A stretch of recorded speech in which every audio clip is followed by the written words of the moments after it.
आज अगस्त 2025 के अंदर हमारी इंडियन गवर्नमेंट एक कंप्लीट ब्लैंकेट बैन लेकर आ रही है उन ऑनलाइन गेमिंग एप्स के ऊपर जिसमें रियल मनी इन्वॉल्व होता है। बट ऐसा क्या हुआ था ठीक एक साल पहले अगस्त 2024 में जिसने मजबूर कर दिया हमारी सरकार को ये बैन लेकर आने के लिए? मैं आपको एग्जैक्टली बताता हूं। नंबर ऑफ सुसाइड केसेस बहुत ज्यादा बढ़ रहे हैं। तो अगस्त 2024 की बात है, एक ट्रैवल एजेंट था जिसका नाम था श्रीनिवास, जो कि हसन कर्नाटका में रहता था। उसने एक एप्लीकेशन डाउनलोड करी अपने फोन में रमी की। एड्स देखी उसने किसी एक्टर की कि भाई रमी आप खेलिए और पैसा कमाइए। तो उसे लगा कितना आसान है, मेरा फेवरेट एक्टर जिसे मैं बड़े पर्दे पर जाके देखता हूं वो मुझे बोल रहा है कि रमी खेलो पैसा कमाओ। वो पैसा कमाने के लिए उस ऐप पर जाता तो है बट फंस जाता है। ऐसा ट्रैप होता है कि उसकी सारी सेविंग खत्म हो जाती है, बिजनेस से उसका ध्यान ही उठ जाता है। उसके बाद वो इधर उधर से पैसे मांगने शुरू करता है, कर्जा लेकर भी अपना लॉस रिकवर करने की कोशिश करता है बट कर नहीं पाता। वो इतने डिप्रेशन में चला जाता है। उसकी एक बेटी होती है 11 साल की, 11 साल की बेटी जिसने दुनिया देखी भी नहीं थी। पूरी फैमिली सुसाइड कर लेती है। इस सुसाइड के बाद गवर्नमेंट की आंखें खुलती है। बट ये पहला सुसाइड नहीं था कर्नाटका में। उससे पहले बेंगलुरु के अंदर एक लैब टेक्नीशियन था मल्लिका अर्जुन नाम से, और साथ ही साथ और भी केसेस रिपोर्ट हुए, जैसे कि एक कुमार स्वामी था, एक ऑटो ड्राइवर। इन्होंने भी रमी खेला, ऑनलाइन रमी खेला, और रमी खेलते खेलते इन्होंने 10 लाख से ज्यादा गवा दिए। आप सोचिए ऑटो ड्राइवर को 10 लाख कमाने में कितना टाइम लगेगा। आप कहोगे कई साल लग जाएंगे, हो सकता है उसकी जिंदगी भर की सेविंग हो, वो तो चली गई। लोगों से पैसा भी उधार लिया हुआ था। इतना मेंटल प्रेशर हो गया कि इन्होंने भी सुसाइड कर लिया, क्योंकि जिन लोगों से पैसा उधार लिया था वो इन्हें बहुत परेशान कर रहे थे। बट आप आज सुन रहे हैं इस बात को और लग रहा है ये तो बड़ा कॉमन है इंडिया के अंदर। आप जानकर हैरान हो जाओगे, 32 सुसाइड हुए हैं 31 महीनों में, और उसमें से सबसे ज्यादा सुसाइड जो हुए हैं वो कर्नाटका के अंदर बेंगलुरु में ही हुए हैं। तो टोटल 32 सुसाइड्स की हम बात कर रहे हैं। और ये मैं बात नहीं कर रहा, जो हमारे आईटी मिनिस्टर हैं अश्विनी वैष्णव, उन्होंने लोकसभा में इन्हीं 32 सुसाइड के ऊपर बात करी। एक बार आप सुनिए। I rise to move that the promotion and regulation of online gaming bill 2025 be taken into consideration. इन पिछले 11 वर्षों में भारत में डिजिटल टेक्नोलॉजीज बहुत तेज़ी से फैली है, नई टेक्नोलॉजी डेवलप हुई है, और टेक्नोलॉजी के कारण देश की एक नई पहचान भी बनी है। स्टार्टअप इकोसिस्टम आगे बढ़ा है। माननीय अध्यक्ष जी, टेक्नोलॉजी से कई लाभ हैं। ऑनलाइन डिजिटल टेक्नोलॉजी से संबंधित एक सेक्टर ऐसा है ऑनलाइन गेमिंग, जो एक बहुत महत्वपूर्ण सेक्टर बना है। इस सेक्टर में 3 सेगमेंट हैं। प्रथम सेगमेंट है ई स्पोर्ट्स का सेगमेंट, जिसमें स्ट्रैटेजिक थिंकिंग बढ़ती है, टीम में कोऑर्डिनेशन करना सीखता है व्यक्ति, कल्चरल एक्सचेंज करना सीखता है, और दुनिया में एक बहुत नए तरीके से ई स्पोर्ट्स का बढ़ावा हो रहा है। दूसरा सेगमेंट है ऑनलाइन सोशल गेम्स। हम सब ने ऑनलाइन सोशल गेम्स, चाहे सॉलिटेयर हो, चाहे चेस हो, चाहे सुडोकू हो, ये सब देखे खेल सीखने के लिए उपयोगी है, एजुकेशन के लिए उपयोगी है, एंटरटेनमेंट के लिए भी उपयोगी है, मेमोरी बढ़ाने के लिए उपयोगी, और वाइडली अवेलेबल है, वाइडली खेले जाते हैं। लेकिन माननीय अध्यक्ष जी, एक तीसरा सेगमेंट ऐसा है ऑनलाइन मनी गेम्स, जो कि आज समाज में बड़ा चिंता का विषय बना है। जैसा आपने आरंभ में कहा, कई ऐसे परिवार है, कई ऐसे व्यक्ति है जिनको ऑनलाइन मनी गेम्स के कारण एक एडिक्शन हो जाता है। जिंदगी भर की बचत गेम में उड़ा दी जाती है। फ्रॉड और चीटिंग एल्गोरिदम्स ऐसे होते हैं कि पता नहीं चलता कि कौन किसके साथ खेल रहा है, और एल्गोरिदम्स ओपेक एल्गोरिदम्स होते हैं, हार निश्चय हो जाती है। फाइनेंशियल लॉसेस, माननीय अध्यक्ष जी, कई परिवार नष्ट हुए, एक्सट्रीम केसेस हुए, सुसाइड भी हुई। ये ऑनलाइन गेमिंग का विषय, और माननीय आपने कई बार विषय उठाया है। प्रतिपक्ष के सभी माननीय सदस्यों ने इस विषय पर हमेशा मांग की है कि इस पर कानून बनना चाहिए, और मेरे को लगता है इसमें सारा सदन एक मत है। और इसीलिए इस कानून को लाया जा रहा है। तो दोस्तों, लोकसभा के अंदर ये बिल इंट्रोड्यूस हो गया है। पॉइंट नंबर 1, अभी एक्ट नहीं बना है, क्योंकि लोकसभा में पास होने के बाद राज्यसभा जाता है। एक बार एक्ट बन गया फिर प्रॉब्लम खड़ी हो जाएगी इन सारी ऐप्स को, इन्हें बंद ही करना पड़ेगा, इन्हें खुद से बंद करना पड़ेगा, अदरवाइज सरकार कैसे बंद करेगी मैं आपको बताता हूं। देखिए, जो ये एक्ट है इसमें सबसे पहले प्रमोशन नाम लिखा हुआ है, तो गवर्नमेंट गेमिंग के खिलाफ नहीं है। पहली बात तो ये है, गवर्नमेंट पे जो हमारे आईटी मिनिस्टर उन्होंने खुद भी क्लियर किया कि वो बेसिकली 3 तरीके के गेम्स के ऊपर बात कर रहे हैं। जिन 3 सेगमेंट्स की उन्होंने बात करी थी, नंबर 1 ई स्पोर्ट्स, जैसे कि आज की डेट में आप पबजी खेलते हो, अपने फ्रेंड्स के साथ मिलकर अलग अलग ऑनलाइन गेम्स जो आप खेल रहे हो, इनफैक्ट ऑनलाइन अगर आप टेकन भी खेल रहे हो तो वो ई स्पोर्ट्स की कैटेगरी में आता है। उसके बाद हमारे सोशल गेम्स आ जाते हैं, जैसे हम चेस खेलते हैं, आप ऑनलाइन अगर लूडो खेल रहे हो जिसमें ऑनलाइन पैसा इन्वॉल्व नहीं है तो वो सोशल गेम्स में जाएगा। बट अगर लूडो खेल रहे हो और पैसा इन्वॉल्व है तो ये ऑनलाइन मनी गेम्स में जाएगा। गवर्नमेंट ये तीसरी कैटेगरी के खिलाफ है। बाकी जो दोनों हमारे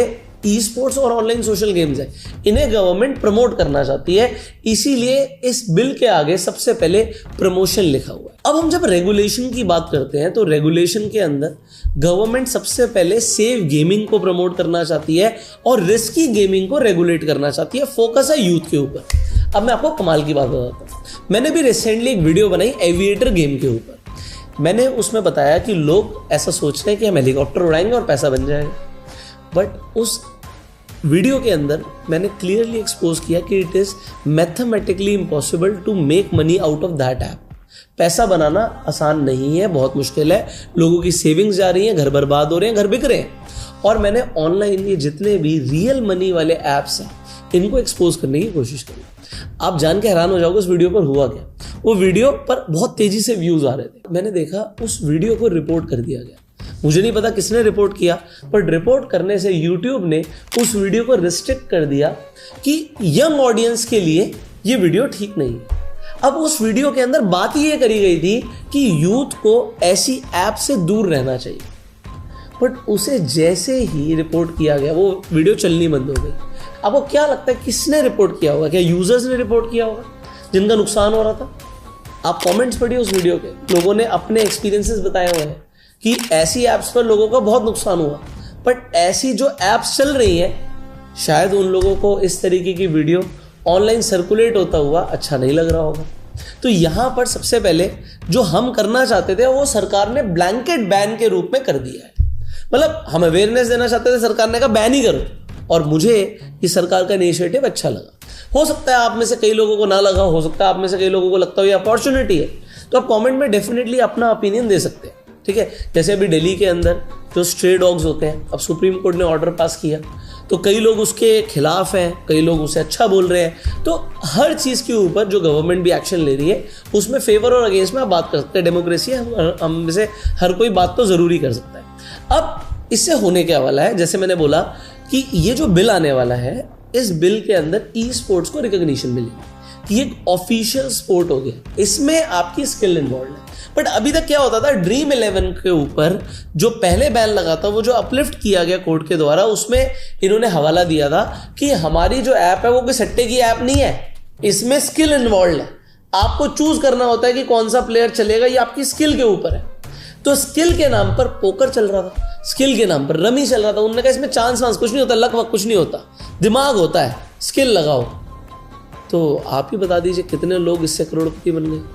जो एक आधा लोग जिन्होंने इसमें पैसा बनाया वो हाईलाइट हो गए, बट आप सोचिए प्रोबेबिलिटी ऑफ मेकिंग मनी ना के बराबर है। उसके बाद जो सोशल और एजुकेशनल गेम्स हैं उन्हें भी प्रमोट किया जाएगा, उन्हें रजिस्टर किया जाएगा, बट रियल मनी के ऊपर बैन लगेगा। और बैन लगना ज़रूरी भी है, क्योंकि मैं आपको जेन्युइनली बता रहा हूँ, गवर्नमेंट का जीएसटी कलेक्शन ज़रूर हो रहा था। अब ये जो ऐप्स हैं ये बोलेंगे भैया तुम्हारा गवर्नमेंट को 20,000 करोड़ रुपए का जीएसटी जा रहा था, अब वो जीएसटी नहीं जाएगा। बट मैं एक बात बताता हूँ, लोगों का पैसा बचेगा, वो कुछ और जाके खरीद लेंगे। अगर लोगों के पास पैसा रहेगा तो जाके एजुकेशन के लिए कंप्यूटर खरीद लेंगे, हो सकता है अपने माँ बाप को एक घड़ी गिफ्ट कर दे, हो सकता है घर में एक गाड़ी आ जाए, तो उस पर भी गवर्नमेंट को जीएसटी चला जाएगा। गवर्नमेंट की मत सोचिए आप ये देखिए कि लोगों का नुकसान हो रहा था, लोगों का नुकसान हो रहा था, तो उससे गवर्नमेंट जीएसटी नहीं कमाना चाहती। ये एक अच्छी नीयत है गवर्नमेंट की। अब आगे central online gaming authority setup करी जाएगी, जिससे रेगुलेशन लगे। ये एक रेगुलेटरी बॉडी होगी कि कुछ गलत तो नहीं हो रहा गेमिंग के अंदर, तो ये गवर्नमेंट करने वाली है एंड ये मुझे बहुत अच्छा स्टेप लगा। आगे जो यूजर्स हैं उनको एक्सेस ही नहीं मिलेगी कोई भी बेटिंग ऐप के ऊपर जाने की। तो अगर आप यूज करना चाहते हैं तो आपको लिखा हुआ आएगा you can not use. Second जो कंपनीज है जैसे कि ड्रीम 11, अभी इंटरनेट पे चल रहा था कि ओनली ड्रीम 11 पर जाके आप बनाइए टीम, बाकी के सारे बेकार है। या जिस भी इन्फ्लुएंसर ने जो भी प्रमोट किया हो, किसी ने माई 11 सर्कल किया होगा, किसी ने रमी सर्कल किया होगा, तो उनका उसमें फ़ायदा डेफिनेटली हुआ है। बट अब शायद वो इन्फ्लुएंसर्स भी प्रमोट नहीं कर पाएंगे। उन पर क्या फाइन लगेगा ये मैं आपको बता देता हूँ इस बिल के अंदर जो लिखा हुआ है। अब कैजुअल गेमिंग जो है रिक्रिएशन के लिए वो अनअफेक्टेड है, उसमें कोई दिक्कत नहीं है। इससे जो रियल इकोसिस्टम है ना ई स्पोर्ट इंडस्ट्री का वो बूस्ट होगा। तो ये अभी ये जो मनी वाली जो एप्स हैं ये क्या हवाला दे रही है, लोगों की जॉब जाएगी, तो लोग जॉब स्विच करेंगे, ऐसी कंपनीज में जाएंगे गेमिंग के अंदर जिसे गवर्नमेंट प्रमोट कर रही है। अब फाइनली समझ लेते हैं पेनल्टी क्या लगेगी, कंप्लाइंस क्या है। तो अगर आप कोई ऐसी ऐप, अभी मैं गुड़गांव में मैं जा रहा था तो एक ऑटो के पीछे मैंने देखा अपनी खुद की फैंटेसी स्पोर्ट ऐप शुरू करें। तो वो बेसिकली एक वाइट लेबल ऐप दे रहे थे जिसमें आप अपना नाम लिखकर लोगों से पैसे ले सकते हैं। अगर आप ऐसी कोई भी ऐप चलाने की सोच रहे थे या चला रहे थे या कोई भी आदमी इन्वॉल्व तो उसे 3 साल की जेल होगी, 1 करोड़ का फाइन लगेगा। इंपॉर्टेंट क्या है, इंडिया में लोग डरते नहीं हैं इन चीज़ों से क्योंकि लोगों को लगता है बेल हो जाएगी। सबसे पहले पढ़िए, ये कॉग्निजेबल ऑफेंस है और नॉन बेलेबल है, मतलब बेल पे छूट नहीं सकते।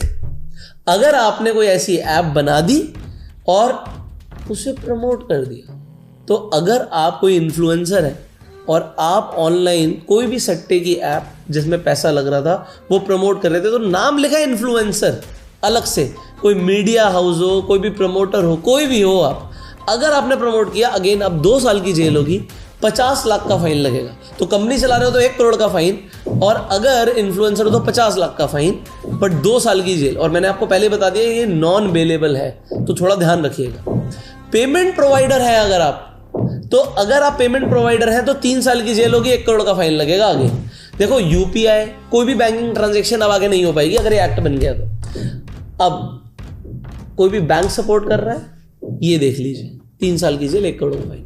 ये ऑफेंस को रिपीट किया, एक बार ऑफेंस लगा, उन्होंने किसी और को बोल दिया हाँ जी ये रिक्शे वाला किसी के नाम पर कोई भी आदमी था जिसे जेल भेज दिया।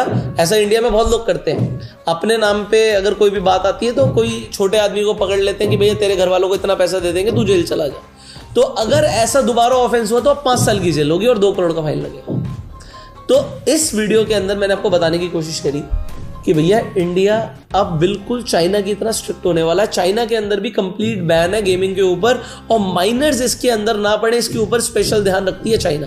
हाँ, आप कहोगे यार यूके जैसा होना चाहिए इंडिया को, तो भाई यूके जितना आप समझ सकते हैं, यहाँ पर जो लोगों की पर कैपिटा इनकम है वो यूके के बराबर है नहीं। लोग थोड़ा बहुत कमाते हैं और जुए से उन्हें लगता है कि हम बहुत ज़्यादा पैसा कमा लेंगे। पॉसिबिलिटी नहीं है। यूके के अंदर यस लाइसेंस्ड है मार्केट, रेगुलेशंस होती हैं, बट बहुत ज़्यादा टैक्सेस लगते हैं। और यूएस के अंदर भी अलग अलग स्टेट्स रेगुलेट करती हैं। तो अभी जैसे ये कंप्लीट बैन आया, इससे पहले जैसे हरियाणा के अंदर मैं देख रहा था कि प्रोबो पे पहले बैन लगा दिया था। अब फाइनली जो ये गेमिंग बॉडी है ऑल इंडिया गेमिंग फेडरेशन, ये अमित शाह को अब लेटर लिखती है कि भैया ये कंप्लीट बैन नहीं होना चाहिए, रेगुलेट होना चाहिए। और अगर आप कुछ भी बैन करें, आप ड्रीम 11, आप ये रमी सर्कल, ये सब प्लीज़ बैन मत कीजिए, स्किल बेस्ड है। और आपका जो भी IPL होगा उसमें भी तो हमें वो ड्रीम 11 की जर्सियाँ पहनानी है, पैसा देना है, तो स्पॉन्सरशिप कैसे आएगी? आपको क्या लगता है अमित शाह जी पिघल जाएंगे या देश के हक में फैसला लेंगे? आप कमेंट करके ज़रूर बताइएगा आपको क्या लगता है, क्या कंप्लीट बैन लगेगा या फिर कुछ ऐप्स को छूट मिलने वाली है? अगर आपको लगता है कि नहीं ड्रीम 11 तो चलेगा, बहुत पैसा जाता है IPL में, सरकारों को भी बहुत पैसा जा सकता है, तो ये गेमिंग कंपनीज जो है बहुत पैसा दे सकती हैं, इस बिल को एक्ट बनने से रोका जा सकता है, अगर आपको ऐसा लगता है तो कमेंट में ज़रूर बताइएगा। फाइनली मेरा बस एक ही सवाल है, आपको क्या लगता है बैन होना चाहिए, येस और नो? इतना तो ज़रूर कमेंट्स में बताइएगा। इस वीडियो को शेयर ज़रूर कीजिएगा। अगेन देखिए, इस लास्ट वीडियो में तो मैंने नाम भी नहीं लिया था, मैंने ड्रीम 11 को क्रीम 11 बोला था। इस वीडियो में तो नाम ले लिया। आई होप रिपोर्ट ना करी जाए ये वीडियो। रिपोर्ट होती है तो मैं दोबारा से एक वीडियो बना दूंगा कि भैया रिपोर्ट करी जा रही है। एनीवेज, हम आपसे मिलेंगे अगली वीडियो में। Subscribe this channel, click on the bell icon. You go self made and जय हिंद।